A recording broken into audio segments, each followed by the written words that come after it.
The mahogany conference table in my lawyer's office felt cold under my palms. 3 weeks after burying Margaret, my beloved wife of 42 years, I sat across from my son Paul and his wife Diane. Paul couldn't meet my eyes, but Diane leaned forward with a predatory smile. "Jordan," she said sweetly, "now that Margaret's gone, let's be practical. You're getting old. Sign the company over to Paul and we'll make sure you're comfortable." I noticed how she gripped my son's hand, her knuckles white with anticipation. Harold Brennan's law office occupied the 23rd floor of the Bradford building downtown. I'd known Harold for 30 years, ever since he helped me incorporate my forensic accounting firm. Now, at 68, I found myself relying on his steady presence more than ever. The morning sun cast long shadows across his conference room as we gathered around that imposing table. Paul shifted uncomfortably in his chair, his teacher's salary evident in his off-the-rack suit. At 38, my son still carried himself with the quiet dignity Margaret had instilled in him. His wife Diane, however, commanded the room in her designer dress and perfectly styled blonde hair. At 35, she possessed the kind of calculated beauty that turned heads and emptied wallets. "Thank you all for coming." Harold began adjusting his wire-rimmed glasses. His salt and pepper beard gave him a distinguished air that had served him well in legal negotiations. "As you know, Margaret updated her will 6 months before her passing." Diane's manicured fingers drummed against the table. Yes, we know she left everything to Jordan. But surely, now that she's gone, we need to discuss practical matters. Jordan is pushing 70. He needs to think about his legacy. The way she said legacy made my skin crawl. Margaret had been in the ground for 21 days, and already Diane was calculating her inheritance. I watched Paul's face tighten at his wife's words, but he remained silent, as he often did in her presence. "Mrs. Matthews."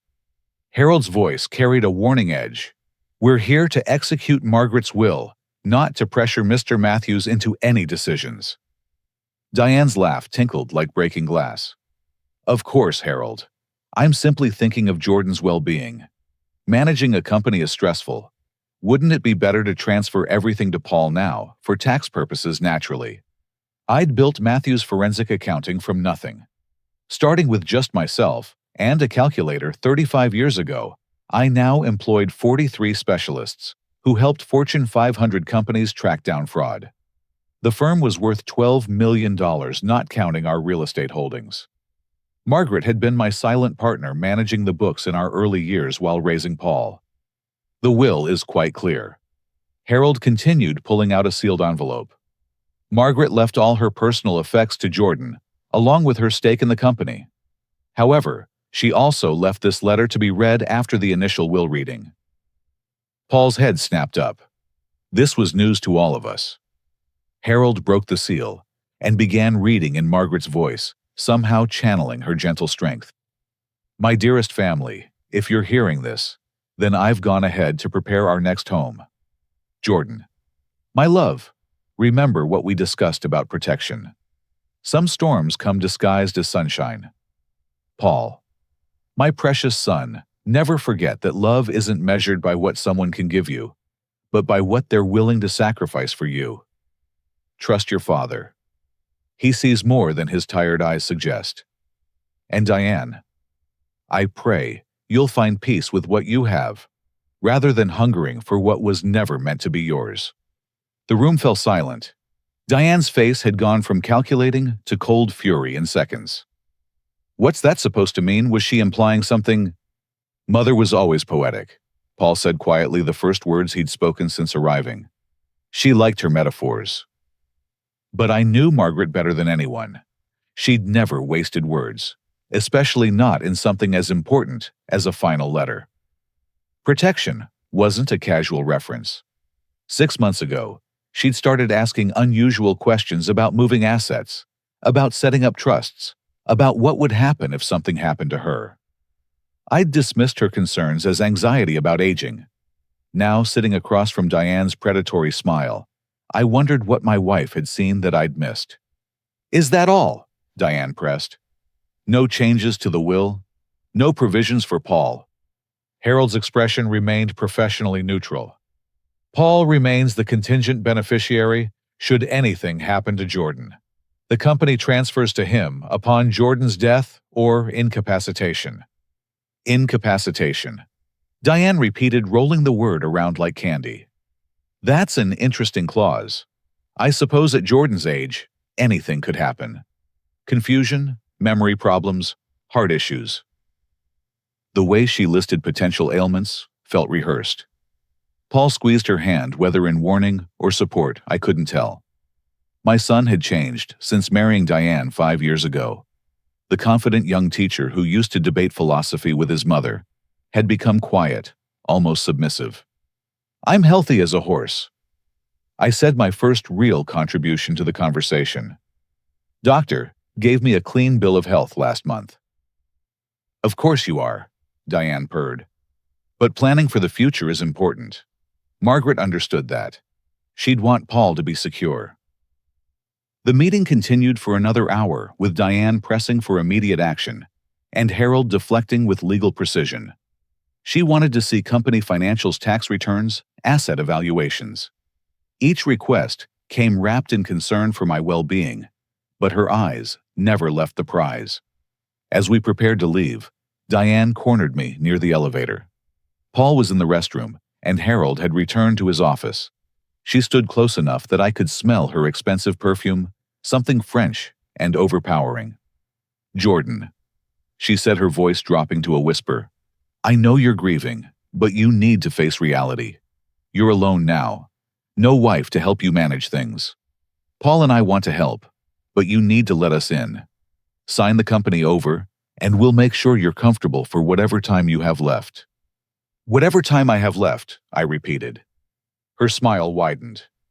Well, statistics show that widowed men often follow their wives within a year. The stress, the loneliness, the poor eating habits. Margaret took such good care of you. Without her. She shrugged delicately. The elevator arrived, saving me from responding. As the doors closed between us, I caught a glimpse of her face transforming from concerned daughter-in-law to something far more calculating. In that moment, I understood Margaret's warning about storms disguised as sunshine. That night, I sat in Margaret's craft room, surrounded by her half-finished quilts and scrapbooks. Her presence lingered in every carefully organized drawer, every labeled container. Margaret had been meticulous about everything, which made her sudden death from a heart attack all the more shocking. She'd had no history of heart problems, exercised daily, ate carefully. The doctor said sometimes these things just happen, but now I wondered. I pulled out her appointment calendar, tracing back through the months before her death. 6 months ago, right when she updated her will, her notes changed. Doctor appointments increased. She'd written dizzy several times, confused on others. Symptoms she'd never mentioned to me. On one page, she'd written a phone number with the initials FM, verify concerns. My forensic instincts, honed over decades of tracking financial fraud, began tingling. Margaret hadn't just been worried about protection. She'd been investigating something. The woman who'd helped me build a business from nothing didn't leave cryptic messages without reason. I reached for my phone, then stopped. If Diane was involved in something, Paul might be too. The thought crushed me, but I couldn't ignore it. My son's transformation from confident educator to silent shadow hadn't happened overnight. Either he was complicit, or he was another victim. Looking at our wedding photo on Margaret's desk, I made a decision. She'd asked me to remember about protection. She'd seen a storm coming and tried to prepare me. I owed it to her memory to uncover the truth wherever it led. The Diane who'd smiled coldly across that conference table had made one mistake. She'd assumed that a grieving 68-year-old man would be an easy mark. She'd forgotten that I'd spent my entire career catching people who thought they were smarter than everyone else. If she wanted to play games with my family's legacy, she was about to learn why Matthew's forensic accounting had never lost a case. A month after that revealing meeting in Harold's office, I transformed my home study into an investigation center. Papers covered every surface financial record spread across my desk, like pieces of a complex puzzle. My 40 years in forensic accounting had taught me that numbers never lie, even when people do. The first irregularities appeared in our company's vendor payments. Small amounts at first, $5,000 here, $7,000 there, paid to companies I didn't recognize. Evergreen Solutions, Meadowbrook Enterprises, Silver Lining, LLC. Generic names designed to blend into the background of legitimate business expenses.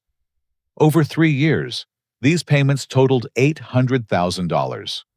I cross-referenced the payments with our project logs. Each fake vendor linked to jobs supervised by my business partner, Richard Hawthorne. Richard, who'd been with me for 15 years. Richard, who attended every family barbecue and sent flowers to Margaret's funeral. The betrayal stung, but I'd learned long ago that money could corrupt even the closest relationships. Setting aside the financial investigation temporarily, I ventured into Margaret's craft room again. She'd spent hours here in her final months, supposedly working on quilts for charity. But Margaret had been too tired to quilt lately, too dizzy, too confused. So what had she really been doing? I found it in her sewing machine cabinet, tucked behind spools of thread. A leather journal, its pages filled with Margaret's careful handwriting. My hands trembled as I opened it. January 15th. Started feeling dizzy after coffee with Diane. She insists on making it for me when she visits. So thoughtful, she says. January 22nd. Another spell. Diane brought her special herbal tea. Says it will help with my confusion. What confusion? I wasn't confused until recently. February 3rd. Found white powder residue in my coffee cup after Diane left. Saved sample in Ziploc bag, hidden in freezer behind ice cream. My blood ran cold. Margaret had suspected she was being poisoned and had been gathering evidence. I continued reading each entry, more damning than the last. February 20th. Hired Frank Morrison, private investigator. Gave him the powder sample. Need to know what's happening to me. March 5th. Frank's following Diane. Says she meets someone at the Grandview Hotel every Thursday while Paul's teaching. Has photos. March 15th. It's Richard Hawthorne. Diane's having an affair with Jordan's partner. Frank has recordings. They're planning something terrible. March 30th. Feeling worse. Can barely write. Updated will with Harold. Warned Jordan about protection in letter. If something happens to me, he'll know to look. Frank has all evidence in safety deposit box at First National. Key in my jewelry box, under false bottom. I love you, Jordan. Protect our son. That was her final entry 2 weeks before her death. I sat back overwhelmed by the revelation. My wife had been murdered. Slowly, deliberately poisoned while gathering evidence of her killer's plot. And she'd faced it alone to protect me. I found the key exactly where she'd indicated, then drove to First National Bank. The safety deposit box contained a treasure trove of evidence. Frank Morrison had been thorough. Photos showed Diane and Richard entering hotel rooms, their body language intimate. Restaurant receipts documented expensive meals Paul couldn't have afforded. Most damning were the audio recordings on a small digital device. I sat in the bank's private viewing room, listening to my wife's killers plan my demise. Diane's voice crisp and clear. The old woman's getting suspicious. We need to increase the dosage. Richard's response, careful. Too much digitalis will show up in an autopsy. Keep it gradual. Make it look like natural heart failure. How much longer? Few more weeks. Then we wait 6 months, maybe a year. Jordan will be lonely, vulnerable. You play the supportive daughter-in-law, while I handle the business end. Once he signs over the company, or has his own heart attack, we're set for life. And Paul? Your husband's useful for now. Gives you access. Later, well, accidents happen. The casual way they discussed murdering my son chilled me more than their plans for me. Diane had married Paul specifically to get close to our money, and she planned to discard him like trash once she had what she wanted. I copied everything, then found Frank Morrison's business card in the box. The private investigator answered on the second ring. Mr. Matthews, I've been expecting your call. I'm very sorry about Margaret. She was a remarkable woman. We met at a small diner outside town. Frank Morrison looked exactly like what he was, a former cop turned private investigator. Middling height, forgettable face, sharp eyes that missed nothing. He'd brought additional files Margaret hadn't seen. "Your wife hired me in February," he explained, sliding a folder across the table. "She suspected her daughter-in-law was poisoning her, but needed proof. I've been investigating Diane Matthews for 2 months." The folder contained Diane's history, and it painted a disturbing picture. Born Diane Crawley in Newark, she'd left a trail of older, wealthy men who'd suffered mysterious ailments after becoming involved with her. 2 previous husbands, both dead from heart problems within 3 years of marriage. Insurance payouts and inheritances that funded her moves to new hunting grounds. "She's Black Widow Spider," Frank said bluntly. "Your son was her entry ticket to real money. Margaret figured it out, so she had to go. You're next on the list." "What about the police?" Frank shook his head. "Without Margaret's testimony, it's all circumstantial. The powder she saved tested positive for digitalis, a heart medication. Lethal in wrong doses. But Diane could claim Margaret was self-medicating. We need more." I thought about Paul teaching his high school students, oblivious to the monster he'd married. "My son doesn't know." "From what I've observed, he's another victim. Diane's isolated him from friends, controls their finances, makes all decisions. Classic abusive relationship dynamics. He's depressed, possibly medicated. His colleagues worry about him." I visited Paul's school the next day, claiming I wanted to see where he worked. His principal, Sandra Jeffries, greeted me with genuine warmth, tinged with concern. "Jordan, I'm so glad you're here. We've been worried about Paul since Margaret passed. He's been absent frequently, and when he's here, he seems disconnected." She showed me to Paul's classroom during his free period. My son sat at his desk, staring at nothing. He'd lost weight, his clothes hanging loose on his frame. Dark circles shadowed his eyes. This wasn't just grief. This was someone being slowly destroyed. "Paul," he startled, then attempted a smile. "Dad, what are you doing here?" "Wanted to see my son at work. Maybe grab lunch." "I can't. Diane doesn't like me leaving without telling her. She worries." The way he said it, like a prisoner explaining his warden's rules, broke my heart. We talked for 20 minutes about safe topics, his students' lesson plans, anything but the shadows gathering around our family. When I hugged him goodbye, he clung a moment, too long, like a drowning man grabbing a life preserver. That evening, I compiled everything into a comprehensive file.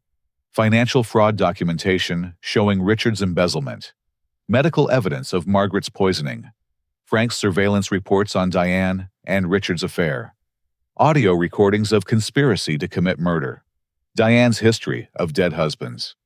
But I needed more. I needed them to incriminate themselves further, and I needed to protect Paul while doing it. Margaret had warned me about protection, and now I understood. She hadn't just been gathering evidence.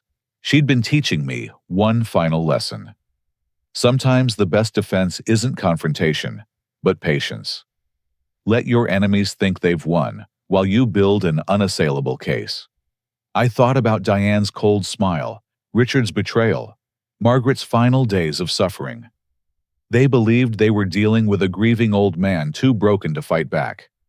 They had no idea they'd awakened something far more dangerous, a husband seeking justice for his murdered wife. The silent wolf had begun to hunt. 6 weeks after the inheritance meeting, I perfected my performance as a failing old man. Years of watching Margaret care for her father with dementia had taught me the subtle signs of cognitive decline. I practiced in mirrors, letting my shoulders slump, my gaze drift, my words occasionally slur. The hardest part was suppressing my natural alertness, the sharp focus that had made me successful in forensic accounting. I called Diane on a Tuesday morning, knowing Paul would be at school. My voice carried a slight tremor I'd rehearsed for hours. "Diane, it's Jordan. I've been thinking about what you said, about the company. Maybe you're right. I'm so tired lately and confused. Yesterday, I couldn't remember the password to my computer." Her response came quick, eager. "Oh, Jordan, I'm so glad you called. Paul and I have been so worried. Why don't we come over this weekend and discuss everything?" This weekend? I let confusion creep in.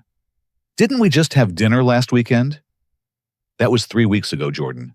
See, this is what we're concerned about. You need help. She was lying, of course. We hadn't had dinner in months, but I played along, apologizing for my failing memory. We scheduled dinner for Saturday, giving me 4 days to prepare. My first stop was an electronics store 40 miles away, where I paid cash for a sophisticated surveillance system. Hidden cameras no bigger than Button's audio recorders that could capture whispers from across a room. I spent Thursday installing them throughout my house, focusing on the kitchen dining room and my study where any documents would be signed. Friday afternoon, I visited Dr. Marcus Chen, an old friend who'd gone to medical school with Margaret's cousin. "Marcus, I need your help, but what I'm about to tell you stays between us for now." After hearing my story and reviewing Margaret's evidence, Marcus agreed to help. He drew blood samples and provided me with testing kits for any food or drink I suspected. More importantly, he helped me understand exactly how digitalis poisoning worked. "It's clever," he admitted grimly. Small doses over time would mimic natural heart deterioration. Without suspicion, most doctors would never test for it. Margaret must have noticed because she was so healthy otherwise. Saturday arrived with spring rain pelting the windows. I prepared for my performance, adding a slight shuffle to my walk, practicing my unfocused stare. When Paul and Diane arrived, I greeted them at the door, still wearing my robe, at 4 in the afternoon. "Oh my," Diane said, her concern as fake as her eyelashes. "Paul, look at your father. Jordan didn't. You remember we were coming?" Paul's face crumpled with worry.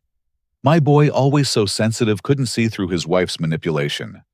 I wanted to pull him aside, tell him everything, but patience was crucial. "The wolf hunts," silently.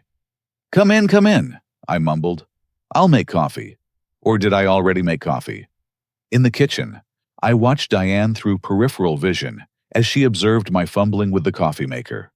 Her eyes glittered with satisfaction. When I shuffled to the bathroom, the hidden camera captured her pulling a small vial from her purse. The footage later showed her expertly adding drops to my coffee mug, then stirring it with my spoon. Her movements were practiced, efficient. How many times had she done this to Margaret? I returned to find her holding my steaming mug.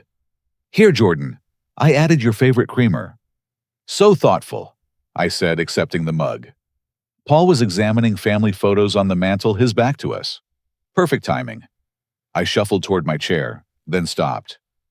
"Oh, I forgot Margaret's cookies. She always served cookies." My voice broke on her name, genuine grief, mixing with performance. "I'll get them," Paul offered quickly, heading for the kitchen. In the seconds he was gone, I switched mugs with Diane, using a sleight of hand technique I'd practiced all week. Her coffee for mine, poisoned for clean. She was checking her phone, already confident in her victory. When Paul returned with store-bought cookies, I was sipping from Diane's mug, while she absently lifted mine to her lips. The cameras captured it all. "Now about the company." Diane began, setting down her mug after one sip. "We've brought the transfer papers. All you need to do is sign." They produced documents, making Paul sole owner of Matthews Forensic Accounting, with Diane as executive director. The terms were crushing, leaving me with barely enough to survive. I pretended to read, slowly asking confused questions, playing up my deterioration. "Maybe I should have Harold look at these," I suggested weakly. "Oh, Jordan." Diane's voice dripped false sympathy. "Harold's very busy, and this is simple. Besides, don't you trust your own son?" Paul shifted uncomfortably. "Dad, if you want to wait." "No." Diane cut him off sharply. "Your father's already forgotten we were coming. By next week, he might not even remember he has a company. We need to protect him from himself." I noticed her touching her chest occasionally, clearing her throat. The digitalis was affecting her, though she didn't realize it yet. Not enough to seriously harm her. I'd only given her a taste of her own medicine, but enough to make her uncomfortable. I need my reading glasses, I said, standing unsteadily. They're in my study. In the study, I carefully poured my poisoned coffee into a sealed container for testing. Then, I made a show of searching for glasses that were already in my pocket. Through the camera feed on my hidden monitor, I watched Diane whisper urgently to Paul. He's worse than I thought. We might need to consider a facility soon. A facility, Paul's voice cracked. He's not that bad. Not yet. But dementia progresses quickly. We need to be prepared. They'd moved from planning to take my company to planning to lock me away. The wolf inside me growled, but silence was still my best weapon. I returned with my glasses, continuing the charade of confusion and compliance. But I didn't sign anything claiming I felt dizzy and needed to rest. Diane's frustration was palpable, but she had to play the concerned daughter-in-law. After they left, I saved all the camera footage and had the coffee tested. Dr. Chen confirmed it contained enough digitalis to cause serious symptoms with repeated exposure.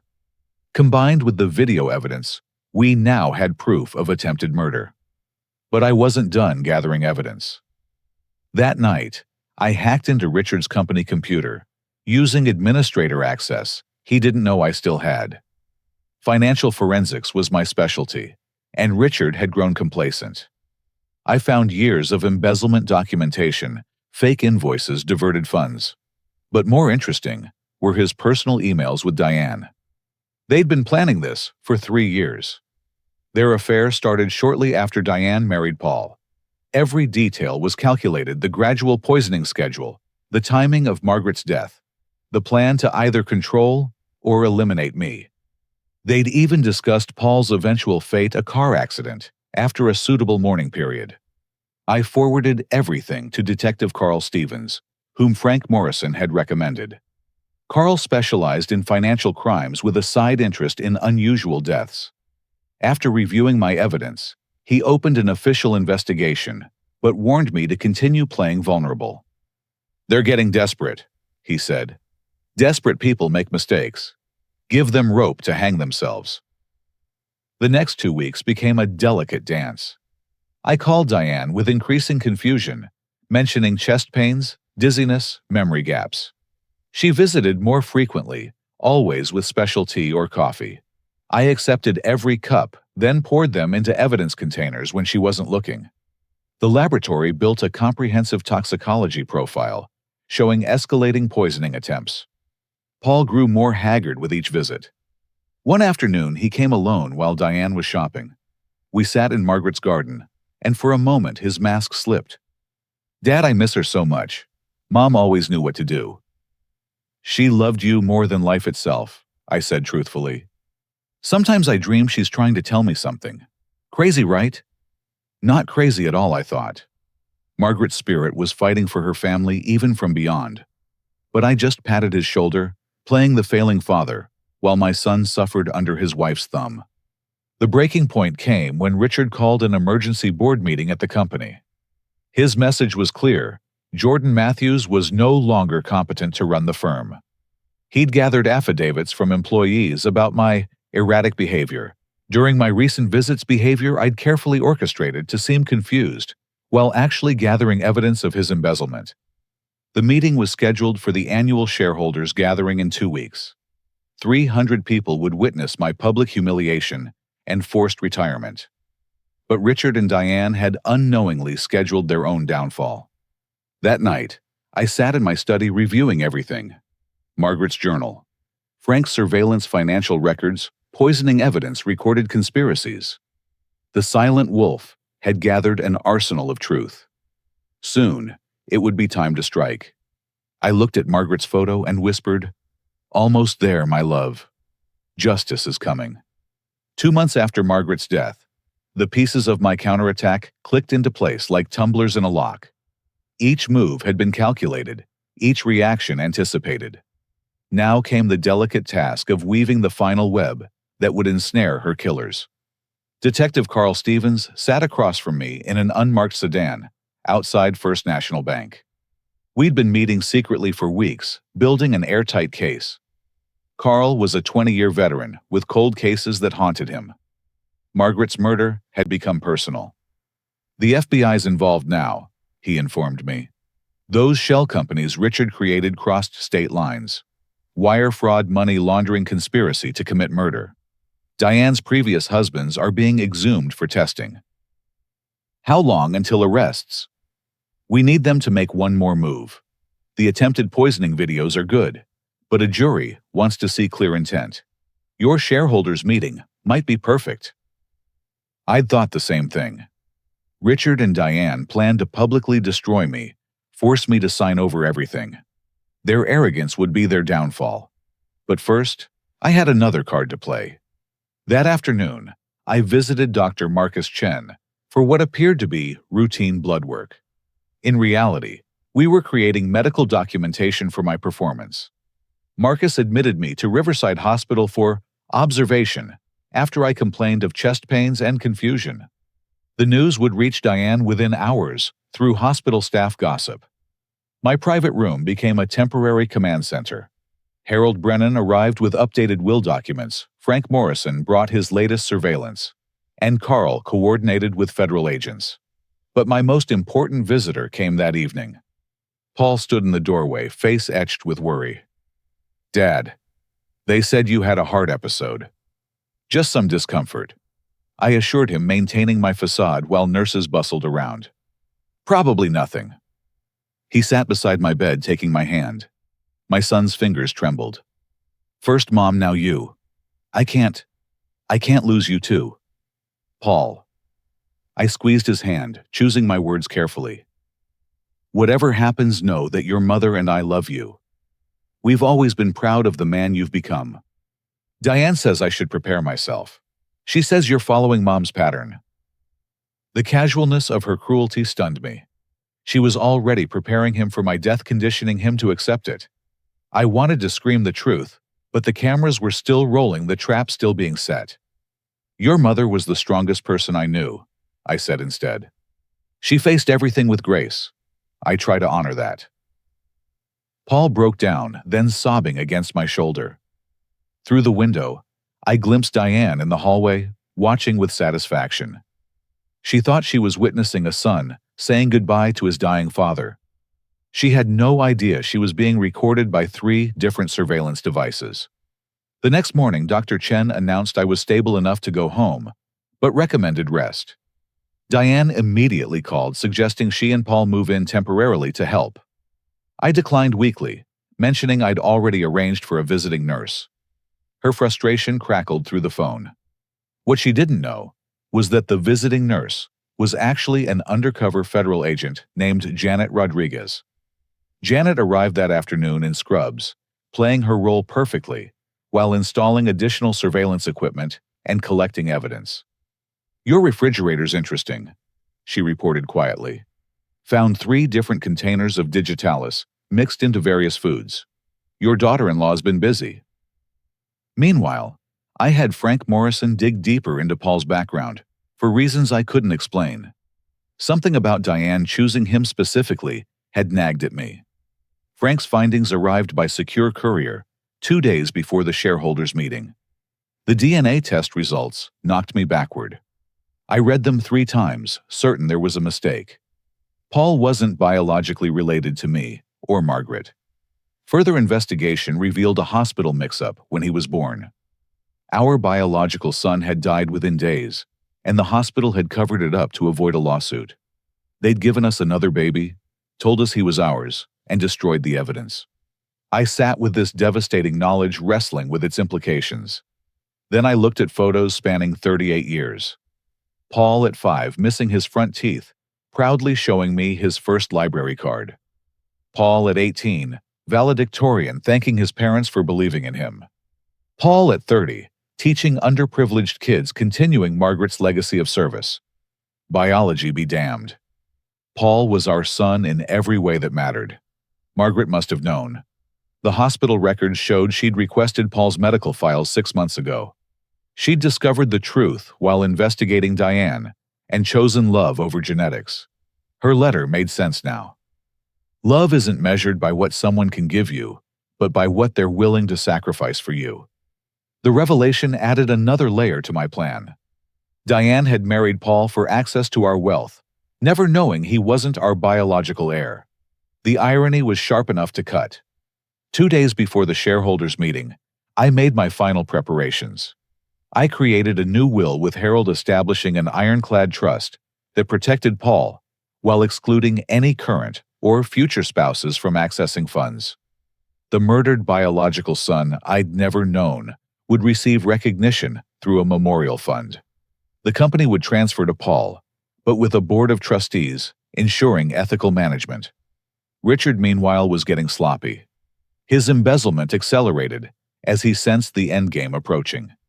He'd stolen nearly $2 million over 5 years, hidden in offshore accounts he thought were untraceable. He underestimated what a forensic accountant with 4 decades of experience could uncover. I'd tracked every penny, documented every transaction. The night before the meeting, I couldn't sleep. I walked through my empty house, touching Margaret's things, remembering our life together. Her reading glasses still sat on her nightstand. Her coffee mug waited by the kitchen sink. Her absence was a physical ache that no amount of justice would heal. But justice would honor her memory. These people had stolen 42 years of marriage from us. They'd denied us the chance to grow old together, to welcome grandchildren, to take that trip to Ireland we'd always planned. They'd tortured her final weeks with poison and fear. Tomorrow, they would answer for all of it. I found a note Margaret had hidden in her jewelry box. "Jordan, if you're reading this, then you found my journal. I'm sorry I didn't tell you everything. I wanted to protect you. But now you must protect yourself and our son. Be the wolf, my love. Silent and patient, then swift and decisive. All my love, M." The shareholders' meeting was scheduled for 10 in the morning at the Fairmont Hotel's Grand Ballroom. 300 people would attend: employees, investors, business associates, media representatives. Richard had ensured maximum attendance for what he expected to be my public downfall. I made 3 phone calls that night. First, to Carl Stevens, confirming FBI agents would be positioned throughout the venue. Second, to Harold, ensuring all legal documents were ready. Third, to Frank Morrison, who would manage the multimedia presentation that would destroy Richard and Diane. The trap was set. Every piece of evidence cataloged, every witness statement recorded, every financial trail documented. Margaret's killers thought they were attending my execution. Instead, they'd be walking into their own judgment day. I looked at Margaret's photo one last time before bed. Tomorrow, my love. Tomorrow they pay for what they did to you. The wolf was ready to shed his sheep's clothing. The Fairmont Hotel's grand ballroom sparkled under crystal chandeliers, their light dancing off champagne flutes and expensive jewelry. 300 of the city's business elite filled round tables draped in white linen. I arrived early, watching from a side entrance as Richard played host, shaking hands and slapping backs, like he already owned the company. Diane entered like royalty, in a $5,000 designer gown, Paul trailing behind, in an ill-fitting tuxedo. She dressed for her coronation, not realizing she was attending her own funeral. I noticed how she kept Paul close, her hand possessively on his arm, steering him through conversations. I made my entrance at precisely 10 o'clock, shuffling slowly with my cane, Harold Brennan at my side for support. Conversations died as people noticed me. Some faces showed pity, others calculating interest. Everyone had heard rumors about my declining health, gossip Richard had carefully cultivated. "Jordan," Richard's voice boomed across the ballroom. "There's our founder. Come, let me help you to the stage." His solicitude was performed for the crowd, but his grip on my elbow was firm, controlling. He practically dragged me to the podium while whispering, "Just read the speech I prepared. Make this easy on yourself." The speech pages waited on the podium, Richard's carefully crafted announcement of my retirement and transfer of power. I fumbled with my reading glasses, letting my hands shake slightly. The microphone squealed as I adjusted it, adding to the image of a confused old man. "Thank you all for coming." I began, my voice deliberately weak. 42 years ago, Margaret and I started this company with a calculator and a dream. Today, I paused, seeming to lose my thought. Today is important. Very important. Richard stepped forward, ready to take over, but I waved him off. The crowd leaned in, expecting either inspiration or embarrassment. I gave them neither instead, meandering through memories of the company's early days, my voice gaining subtle strength with each word. Margaret was my partner in everything. She saw things others missed. She protected what mattered. Even at the end, she was protecting us. Diane's smile tightened. She whispered something to Paul, who looked increasingly uncomfortable.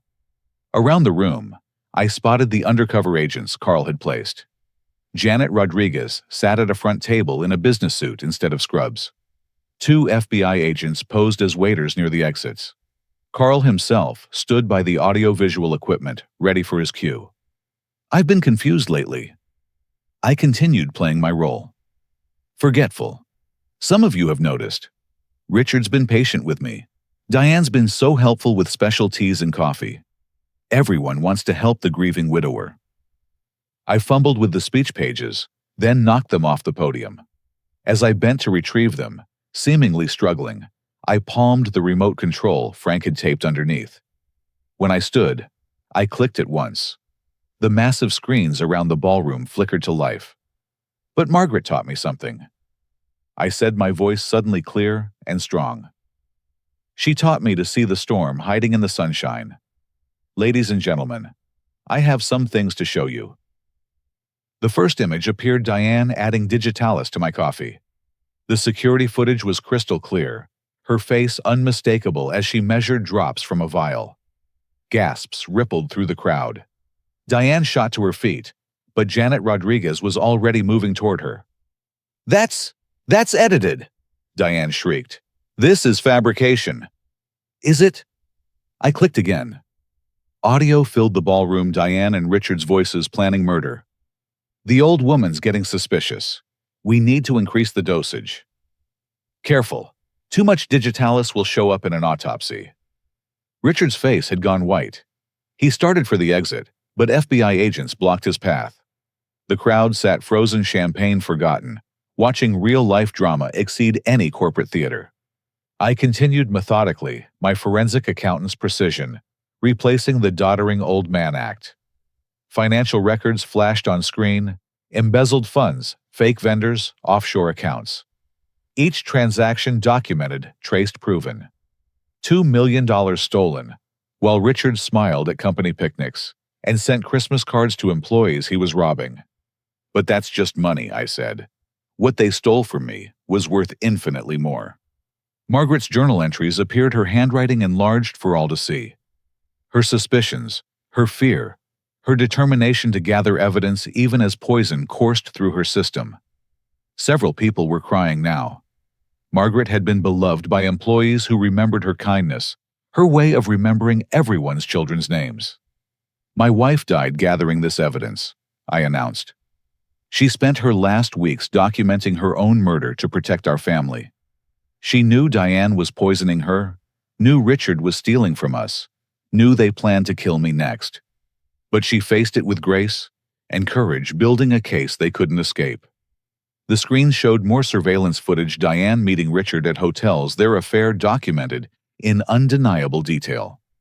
Paul made a sound like a wounded animal, finally understanding the depth of his wife's betrayal. He tried to stand, but his legs wouldn't support him.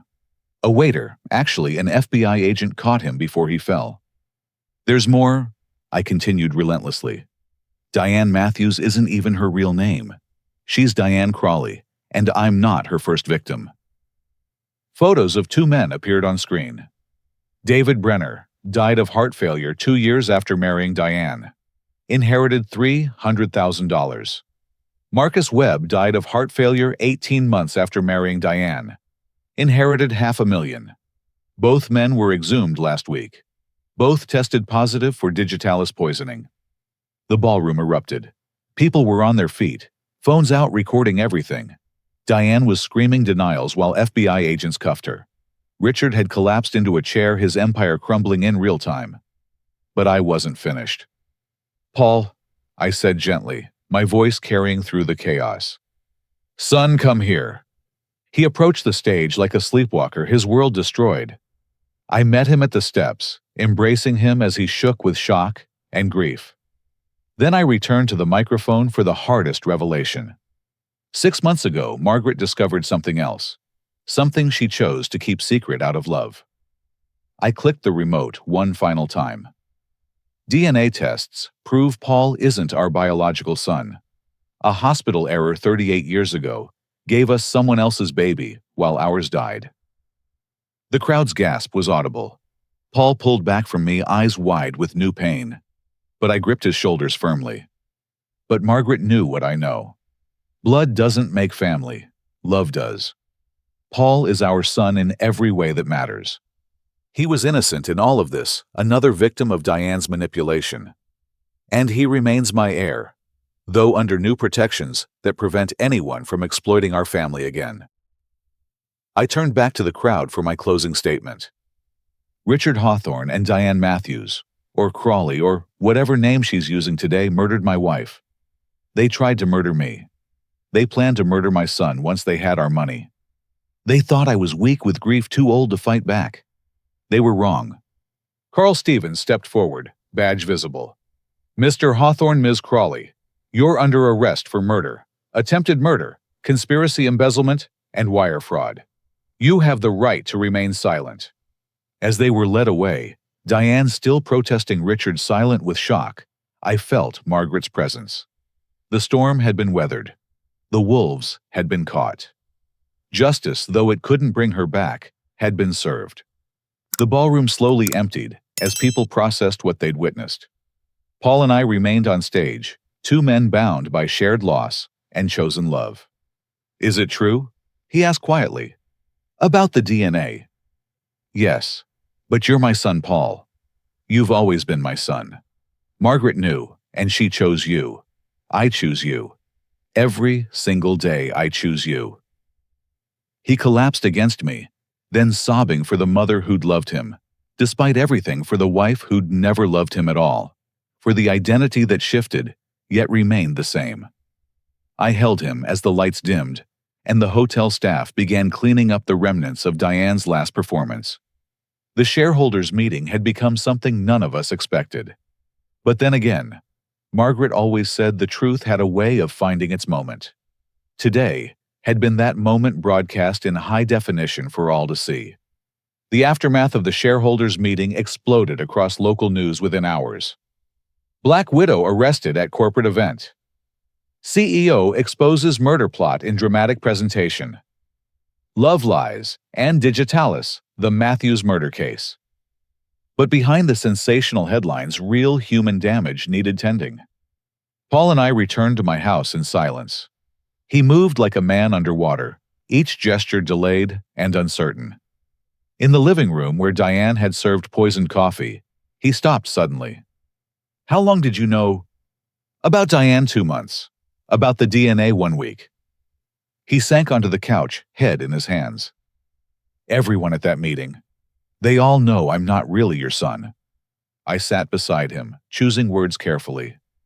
They know you're not biologically mine. But Paul, you've been my son for 38 years. You learned to ride a bike in our driveway.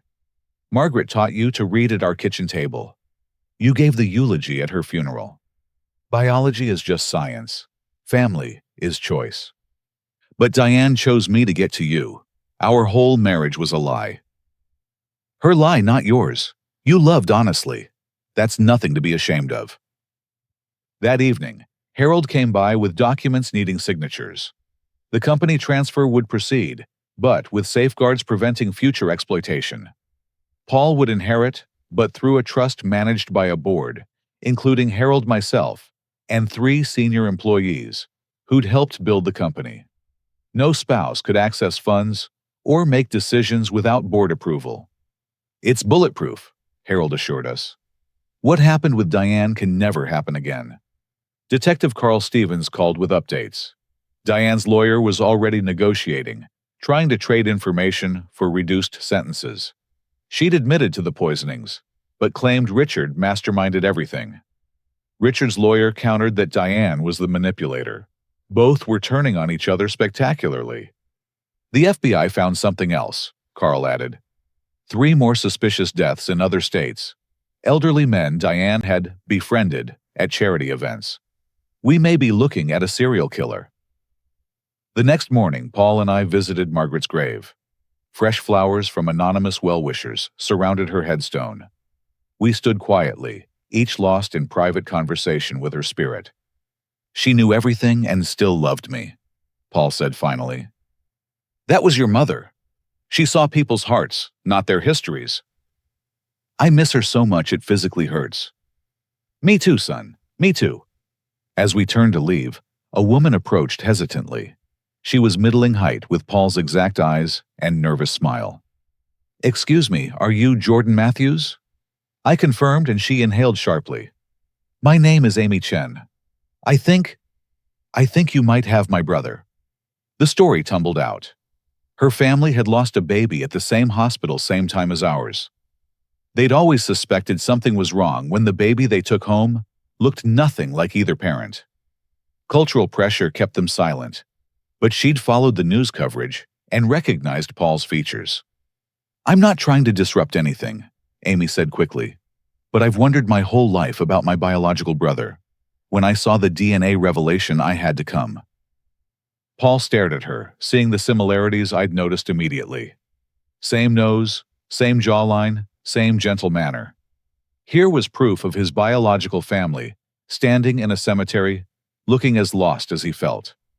Would you like to get coffee? Paul asked quietly. Amy's face lit up. I'd love that. I excused myself, letting them connect. Watching them walk toward the coffee shop, heads tilted together in conversation, I felt Margaret's approval. She'd have orchestrated this exact meeting if she could. Over the following days, more truth emerged. The hospital where Paul was born had covered up multiple baby switches to avoid lawsuits. Families were being notified, DNA tests offered, lawyers circling like sharks. Paul met his biological parents, the Chens, a lovely couple who'd mourned their lost son for 38 years. They didn't want to claim him, they assured us. They just wanted to know he'd been loved. He was, I told them over dinner at their home, every single day of his life. Meanwhile, the criminal cases progressed rapidly. Richard's offshore accounts were frozen, $2 million recovered. His wife, whom he'd cheated on with Diane, filed for divorce and testified about suspicious behavior she'd noticed.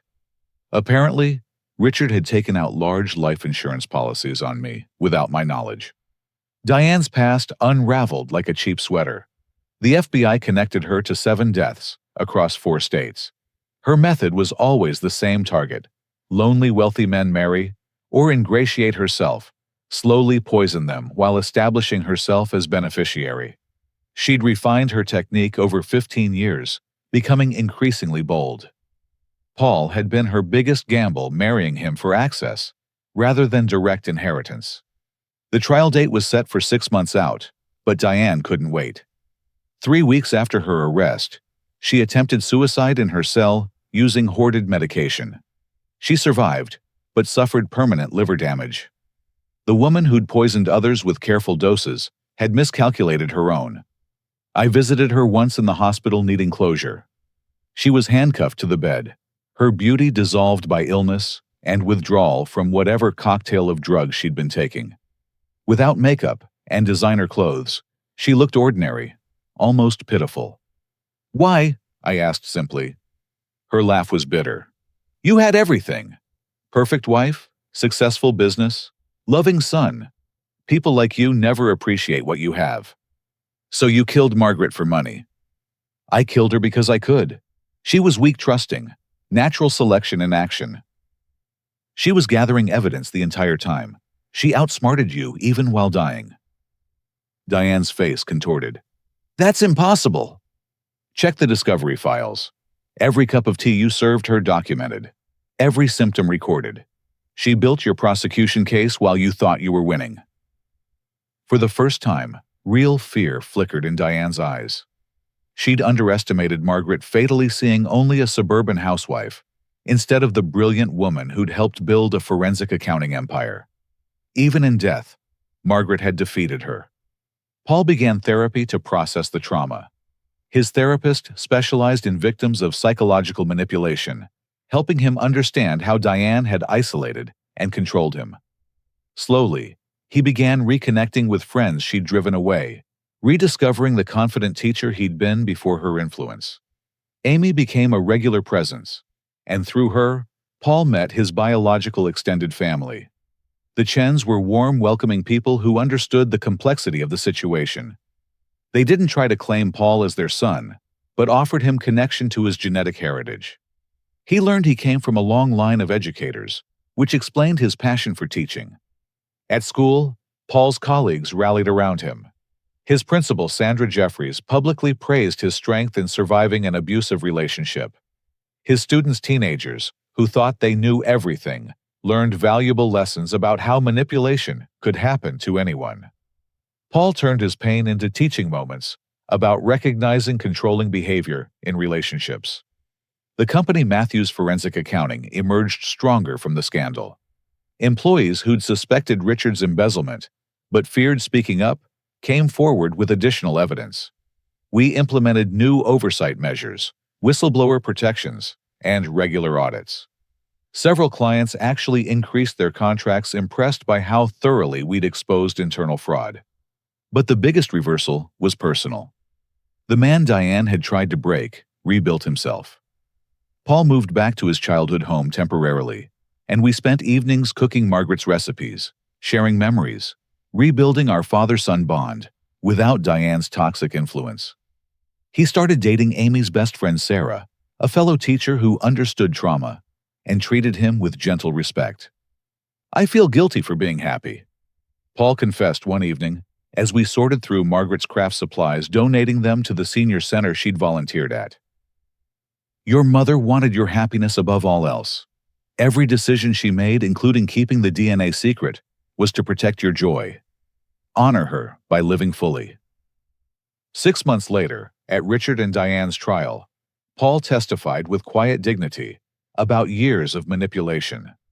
His testimony, combined with the mountain of evidence Margaret and I had gathered, resulted in convictions on all counts. Richard received 25 years for embezzlement and conspiracy to commit murder.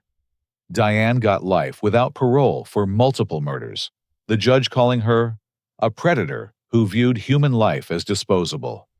As they were led away in shackles, Diane turned for one last look at Paul. Instead of the broken man she'd expected, she saw someone transformed by survival, surrounded by people who truly loved him. The defeat in her eyes was complete. Outside the courthouse, reporters swarmed. But Paul handled them with his teacher's patience, using the platform to advocate for domestic abuse awareness and the importance of believing victims. His story would help others recognize the signs of psychological manipulation. That night, we held a celebration of life for Margaret at the botanical garden she'd loved.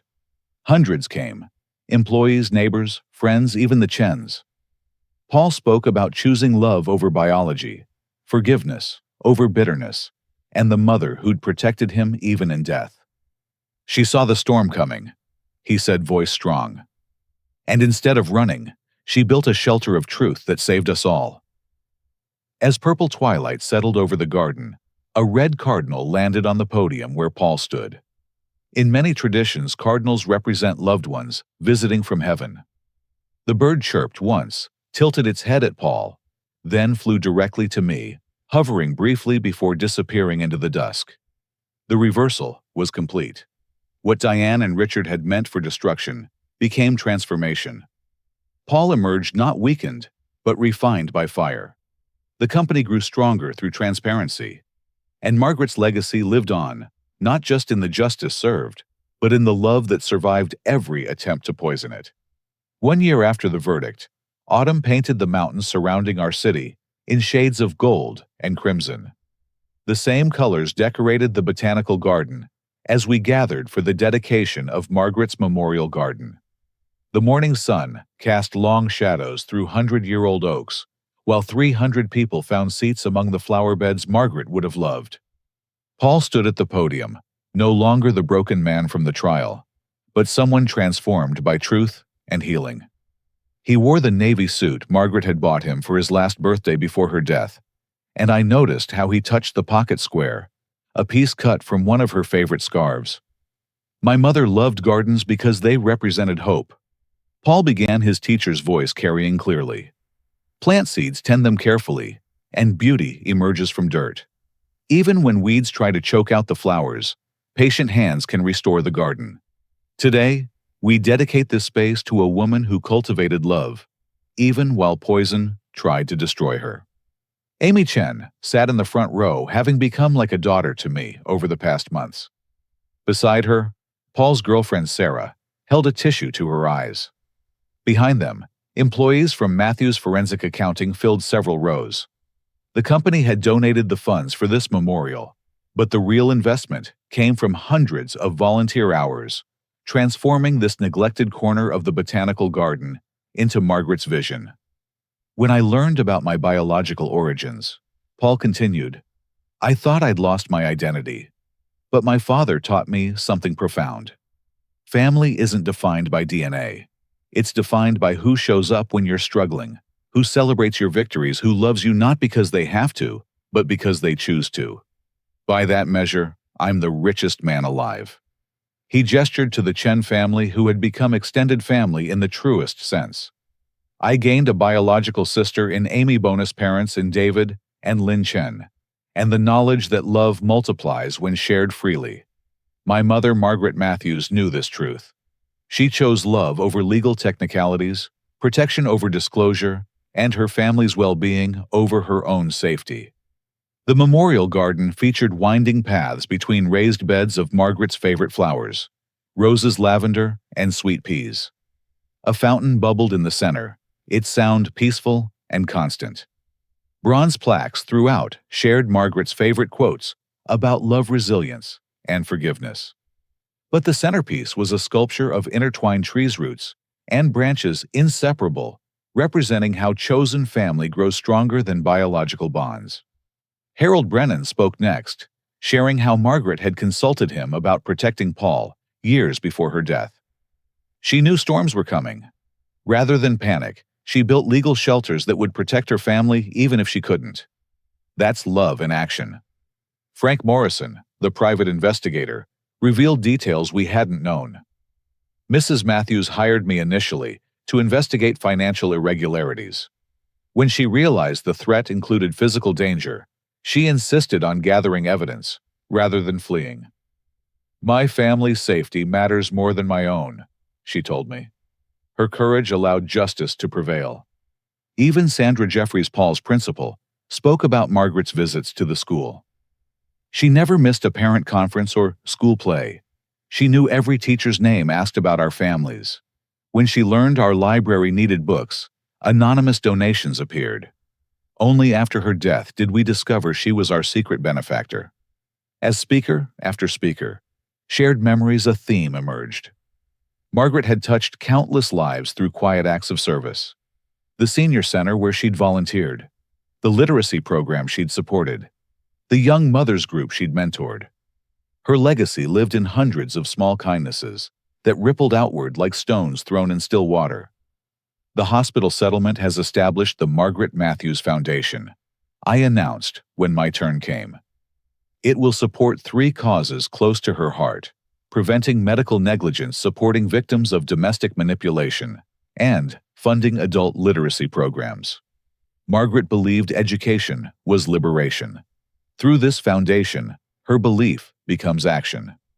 The settlement from the hospital's baby switch cover-up had been substantial.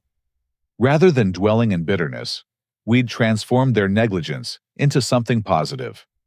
The foundation would help families affected by medical errors while promoting transparency in healthcare. Margaret would have appreciated the irony of their mistake funding prevention of future mistakes. As for Matthews Forensic Accounting, I continued, it's now an employee-owned cooperative. Those who helped build it now share in its success. Richard Hawthorne stole from all of us. This restructuring ensures that can never happen again. The company Margaret helped establish will continue serving justice just as she did in her final days. The employee ownership model had energized the firm. People who'd worked for wages now worked for shared prosperity. Our client base expanded as businesses sought our services, knowing we practiced the transparency we preached. Several employees had started families, bought homes, achieved dreams previously out of reach. Margaret's death had catalyzed transformation beyond what any of us imagined. "Where are those who wronged us now?" I asked rhetorically. Diane Crawley serves life in maximum security prison. Her beauty has faded, her manipulations worthless, among women who recognize predators. She works kitchen duty, the woman who poisoned others, now serving food under strict supervision. Her wealth vanished into victim restitution. She owns nothing but regret. I'd received letters from Diane's lawyer requesting visitation, claiming she wanted to apologize. I'd declined. Some bridges once burned needn't be rebuilt. Forgiveness didn't require proximity to those who'd proven themselves dangerous. Richard Hawthorne serves 25 years in federal prison. His offshore accounts emptied his reputation, destroyed his family estranged. He teaches financial literacy to fellow inmates, perhaps the first honest work he's done in years. He'll be 78 when released if he lives that long. The money he thought worth killing for now funds the retirement accounts of employees he robbed. Richard's wife had divorced him and testified extensively about suspicious behaviors she'd noticed. She'd found evidence of his affair with Diane, receipts for the digitalis purchased online, and journals documenting his embezzlement schemes. She now ran a support group for spouses of white-collar criminals, turning her pain into purpose. But this isn't a story of revenge, I emphasized. It's a testament to love's triumph over greed, truth's victory over deception, and chosen family's strength over biological chance. Margaret saw the storm coming and built us shelter. Today, we stand in sunshine she helped create. A red cardinal landed on the podium, tilting its head at the crowd before flying to perch atop Margaret's portrait. Gasps rippled through the audience. Cardinals had appeared at every significant moment since her death, natural reminders that love transcends physical presence. Paul returned to the podium for closing remarks. "Mom used to say, 'The best revenge is a life well lived.' So here's how we're living. I've returned to teaching with renewed purpose, sharing lessons about recognizing manipulation and choosing healthy relationships. My students learn that strength isn't avoiding pain, but transforming it into wisdom." He smiled at Sarah, who blushed prettily. "I've learned to trust again, to accept love without suspicion." Sarah reminds me daily that not everyone harbors secret agendas. Some people simply love honestly. The announcement brought applause. Sarah was everything Diane hadn't been: genuine, supportive, and utterly uninterested in money beyond basic security. She taught special needs children with patience that humbled me. Margaret would have adored her. "Dad's healthier at 69 than he was at 68, Paul continued. "Turns out removing poisoners from your life improves your well-being dramatically. He's even dating again." This brought good-natured laughter and my own blush. Janet Rodriguez, the FBI agent who'd posed as my nurse, had stayed in touch after the case. We'd begun having coffee, then dinner, then long walks, discussing everything except crime. She was retiring next year, planning to travel. I might join her. Margaret had always wanted to see Ireland. "The Chen family has become our extended family," Paul added. "Biology brought us together, but choice keeps us close. Amy's getting married next month, and I have the honor of being a groomsman. My biological parents will attend as honored guests, not to claim me, but to celebrate the man Margaret and Jordan raised." The integration of families had happened naturally. The Chens never tried to replace us, but offered Paul additional connection. During Lunar New Year, we'd all celebrated together. At Thanksgiving, our table had stretched to accommodate new faces. Love, we'd learned, wasn't finite. It expanded to fill available space. "So here's my question for all of you," Paul said, building to his conclusion. "What storms are you allowing in your life? What poisonous relationships are you tolerating out of misplaced loyalty? What truths are you afraid to uncover?" My mother died gathering evidence that would save us. Her courage challenges us. Will you choose comfortable deception or difficult truth? If this story touched you, please comment below about a time when someone's love protected you, even when you didn't realize it. Like this video, if you believe chosen family can be stronger than blood. Subscribe to hear more stories of triumph over deception. And share this with someone who needs reminding that patient justice defeats hasty revenge. Thank you for joining us in celebrating Margaret Matthews, who proved that love planted deep grows stronger than any storm. May her garden bloom in all our hearts. May we choose truth over comfortable lies, protection over personal safety, and love over legal definitions. And may we all tend our gardens well, knowing that what we plant today shelters tomorrow's generations. As Paul finished, the crowd rose in sustained applause. The cardinal circled once overhead before flying east toward the rising sun. We stood in Margaret's garden surrounded by chosen family, biological family, and the community of lives she'd touched. The dedication concluded with the planting ceremony. Paul and I placed a maple sapling in the garden's heart, its roots intertwining with those already established. The Chens added soil from their garden. Sarah poured water drawn from the fountain. Employees added fertilizer made from composted flowers from Margaret's funeral. This tree will grow for centuries, I said, patting the earth firm around its base. Long after we're gone, it will shelter visitors, its beauty testament to the woman who inspired its planting. That's true legacy, not money or property, but lives touched and love multiplied. As people dispersed to explore the garden, Paul and I lingered by Margaret's portrait. Fresh flowers surrounded it, placed by anonymous hands throughout the morning. Her smile seemed particularly radiant in the dappled sunlight. "I miss her every day," Paul said quietly. "Me too. But look what her sacrifice created. A family stronger for surviving attack. A company more ethical for exposing corruption.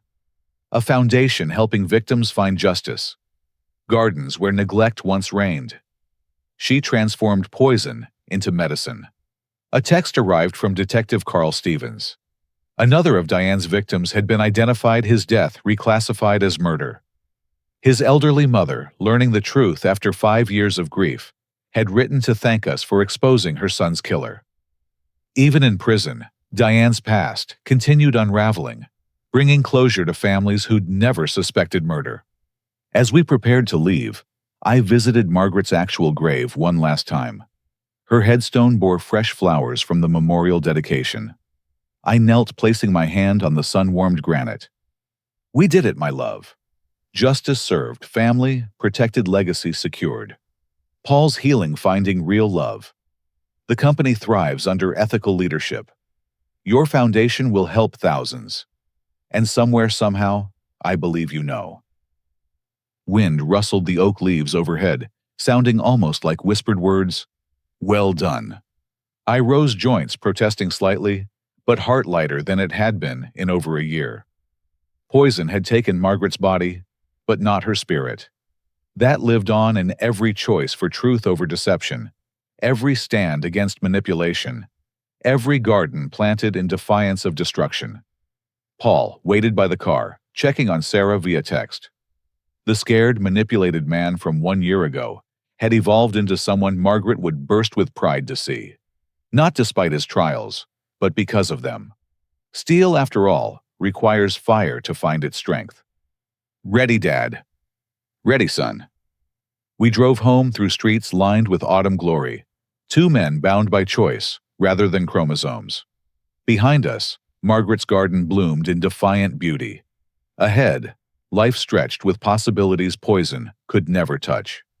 The wolf had been silent when silence served strategy. Now, with predators caged and family safe, he could rest. But watchfulness remained, for Margaret had taught us the greatest truth: love protects. Love endures. Love transforms everything it touches, including pain, into something beautiful. Her killers had thought they were ending a story. Instead, they'd authored its most powerful chapter.